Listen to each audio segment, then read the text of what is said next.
Ladies and gentlemen, Tattoo Avance here, and welcome to a news update. Now, a few things to go through today. We've got some updates on some ships, some new ones as well, and also we'll have a little bit of a chat about 3.1 and 3.1.2 PTU, hopefully to be coming very shortly. Let's start by covering off the new Origin 100 series. Now, this is a starter ship in the Origin series. The 100 series will be a direct competitor to the Aurora series, the starter ships, and also the Mustang series as well. The whole focus of these ships are your flying in style, very futuristic designs, and also very in keeping with the 600i as well. Now, we have three variants. We have the base model, which is the exploration model, which has obviously scanners. It also has two SCU as well. Then you have a cargo ship as well, which is the 135C. Now, this one's a bit of an odd one. It has its normal cargo unit, so the two SCU, and also it has an external cargo pod that has an additional 4 SCU. Now, for the pictures we've seen so far, I've not seen the external pod actually bolted on, but I imagine it's just going to be a square box.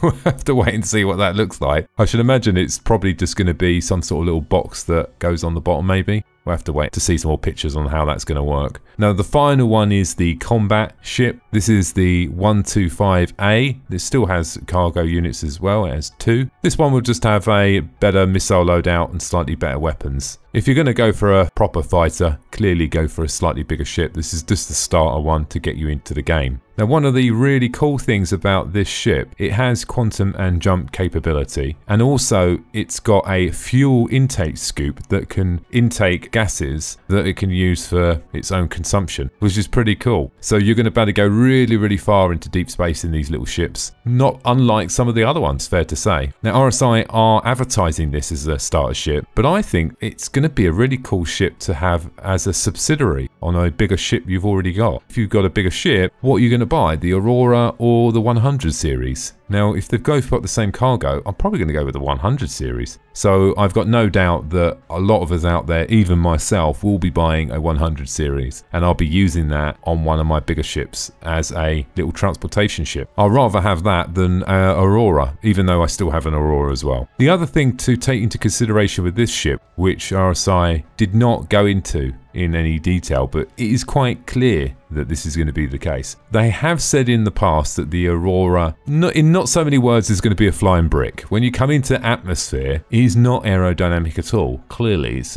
a flying box, and it's going to be challenging to fly in atmosphere. It's not going to fly in the same way that maybe something with wings would, like a Hornet or maybe a 300 series. Now, the 100 series are plane shaped, right? They've got wings, so making an assumption that atmospheric flight for these little ships is going to be really good as well. You could possibly use this as a ship to planet side transportation for yourself to go and pick some small items up. Pretty cool. Now, these go on sale today as well, so if you want to pick one up, head over to the RSI site. Now, moving on, we've seen some new images on the 600i. Now, the 600i is a direct competitor to the Constellation series. Now, what they've decided to do with this ship is to build a modular container, if you could see it like that, in the center that could be swapped out, that could give the ship different capabilities. It's a good idea. I think it's a much better way to do it, because later on down the line, if they release a new container or module, then you just go and buy the module and swap it over. It's not a chassis change or a whole entire ship change. I like the idea of that. I think they could do that with a lot of the other ships. It makes sense. And it just makes it so later on down the line, it's going to be much more accessible for them to introduce new modules into the game. Now, in the 600 series, we have a touring, which is basically a mobile hotel. I would say this one's probably a direct competitor to something like the Phoenix, which is very sort of similar in some ways. Then you've got the exploration, which has 2 scanning stations and also a buggy as well. Now, this ship is currently in the final art stage. We're expecting to see it in 3.2. not long. Hey, really looking forward to this. A lot of people did critique the Reclaimer because of its interior. Point taken, actually, and someone did say something which I suppose is quite valid. In that video, I did highlight that the Reclaimer had